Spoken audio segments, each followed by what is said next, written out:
Bismillahirrahmanirrahim. Assalamualaikum warahmatullahi wabarakatuh. Perkenalkan, nama saya Fadla Mubarak, mahasiswa Politeknik Negeri Subang. Program studi Sistem Informasi dengan nomor induk pokok mahasiswa 10108024. Nah, pada kali ini saya akan menjelaskan mengenai materi isi buku Pendidikan Pancasila untuk Perguruan Tinggi dengan pengarang Dr. Ujang Carda, S.H, M.I.P.M.A.M.P.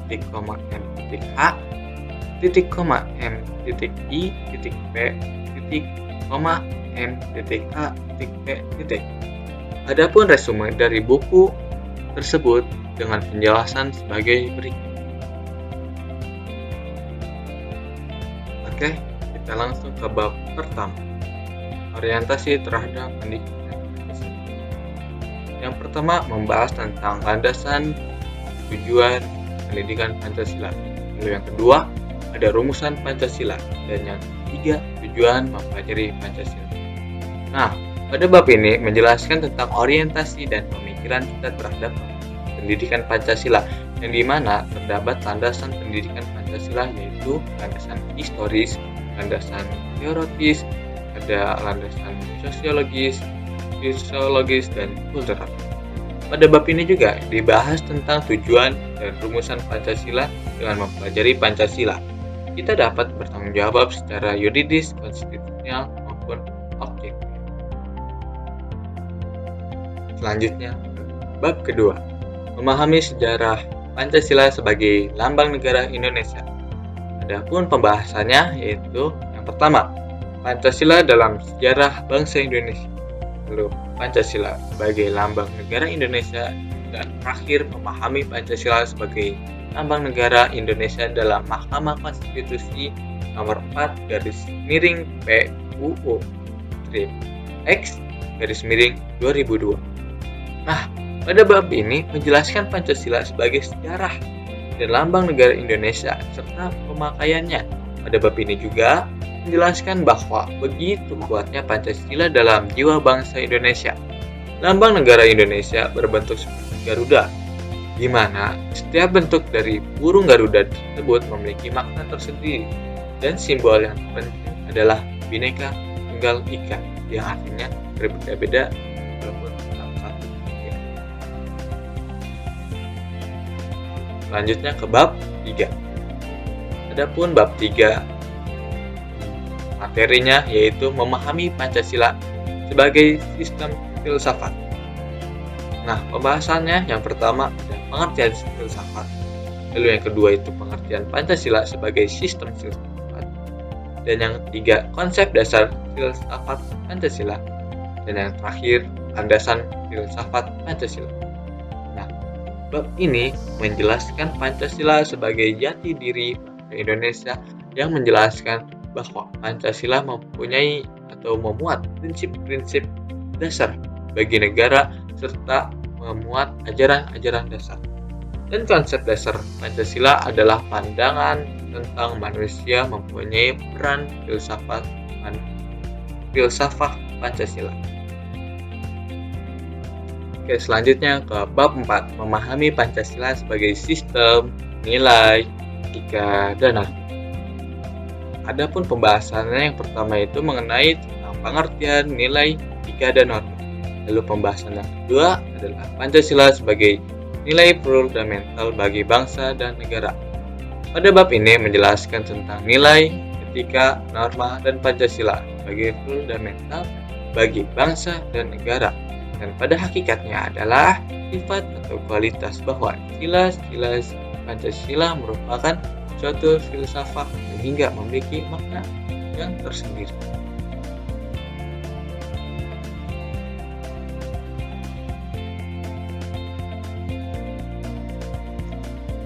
Selanjutnya bab kelima, memahami muatan sila-sila dalam Pancasila. Hakikat nilai-nilai yang terkandung dalam Pancasila. Lalu yang kedua ada isi materi muatan dalam sila-sila Pancasila, dan yang ketiga refleksi dari nilai-nilai keislaman dalam Pancasila. Nah, penjelasan nilai-nilai dan arti dalam Pancasila hakikatnya nilai yang terkandung dalam Pancasila, kata hakikat dapat diartikan dalam suatu inti yang dimana terdalamnya dari segala sesuatu yang terdiri dari jumlah unsur tertentu. Isi arti materi dari Pancasila juga refleksi dari nilai keislaman dalam Pancasila. Arti dari kelima sila Pancasila yaitu suatu rangkaian urutan yang tertinggal atau yang terstruktur. Lalu bab yang ke memahami Pancasila sebagai ideologi bangsa dan negara. Adapun pembahasannya, yang pertama itu mengenai pengertian ideologi. Lalu yang kedua, makna ideologi bagi bangsa Indonesia. Yang ketiga, perbandingan ideologi Pancasila dengan ideologi yang lain. Lalu yang keempat, kedudukan dan fungsi Pancasila dalam arti tatanan kehidupan bangsa Indonesia. Lalu yang terakhir ada memahami makna Pancasila sebagai ideologi negara dalam putusan Mahkamah Konstitusi nomor 100/PUU RIP 9/2003. Pada bab ini menjelaskan ideologi sebagai pengertian sehari-hari. Ideologi di sana diartikan sebagai cita-cita, perbandingan ideologi Pancasila dengan ideologi lain, Pancasila sebagai jiwa bangsa dan negara, dan sebagai kepribadian bangsa Indonesia, Pancasila sebagai falsafah kehidupan yang mempersatukan bangsa Indonesia. Selanjutnya, bab ke-7, memahami demokrasi Pancasila. Nah, pada bab ini kita dapat mengetahui tentang perkembangan demokrasi Pancasila, lalu konsep demokrasi. Pada bab ini pula membahas tentang perkembangan konsepsi demokrasi di Indonesia. Dijelaskan bahwa istilah demokrasi berasal dari bahasa Yunani, yaitu demos yang berarti rakyat dan kreatif pemerintah. Nah, makna-makna tersebut dalam masalah pokok-pokok mengenai kehidupan termasuk dalam menentukan kehidupan rakyat.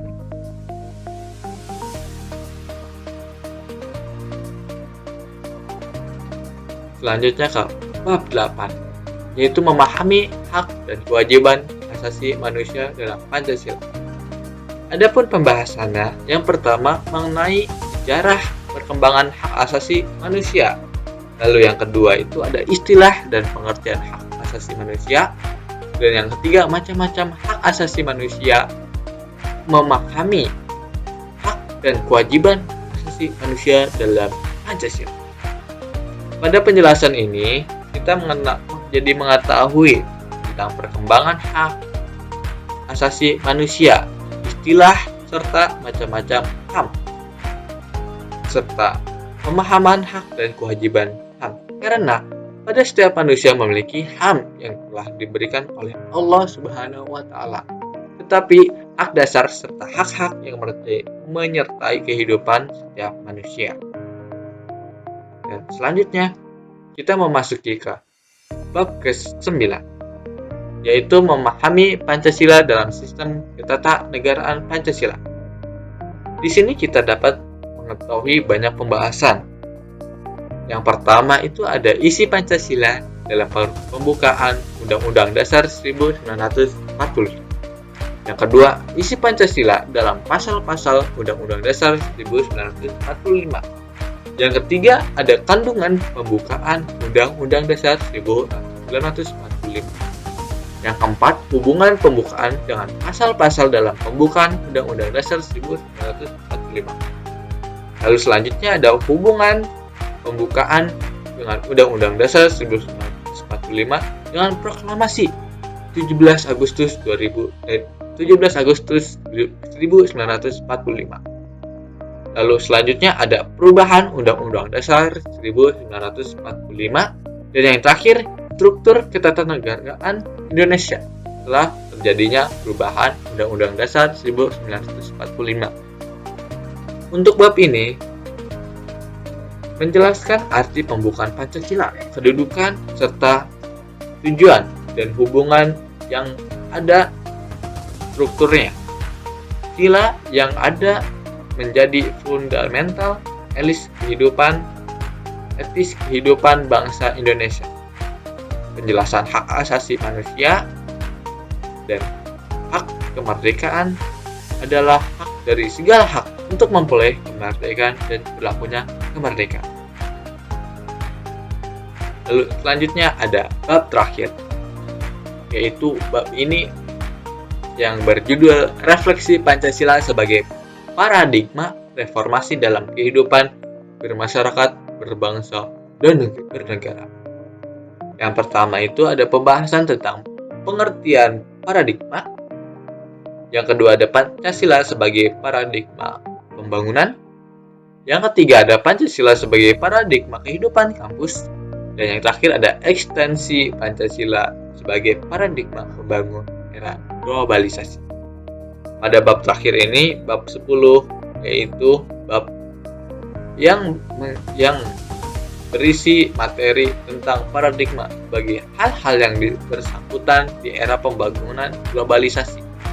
Dalam komunitas ilmiah, paradigma dipahami sebagai suatu yang lebih konterplural dan signifikan juga. Dibahas filosofi kedudukan Pancasila sebagai paradigma bangsa Indonesia dalam pembangunan nasional berdasarkan pada hakikat nilai-nilai Pancasila. Nah, kesimpulan dari buku ini atau tujuan dari pendidikan Pancasila tersurat jelas dalam buku ini, yang dimana tujuannya adalah mengarah pada moral yang diharapkan dapat mewujudkan kehidupan sehari-hari, yaitu kehidupan memancarkan iman dan takwa terhadap Tuhan Yang Maha Esa dalam masyarakat yang terdiri atas golongan agama, perilaku yang bersifat kemanusiaan yang adil dan beradab, perilaku kebudayaan dan beraneka ragam kepentingannya, yaitu seperti Bhinneka Tunggal Ika. Lalu selanjutnya perilaku yang mendukung kerakyatan yang merupakan kepentingan bersama di atas kepentingan perorangan dan golongan. Oke, mungkin itu saja review saya tentang buku Pendidikan Pancasila di dalam pendidikan tinggi. Kurang lebihnya mohon maaf. Billahi taufiq wal hidayah. Wassalamualaikum warahmatullahi wabarakatuh.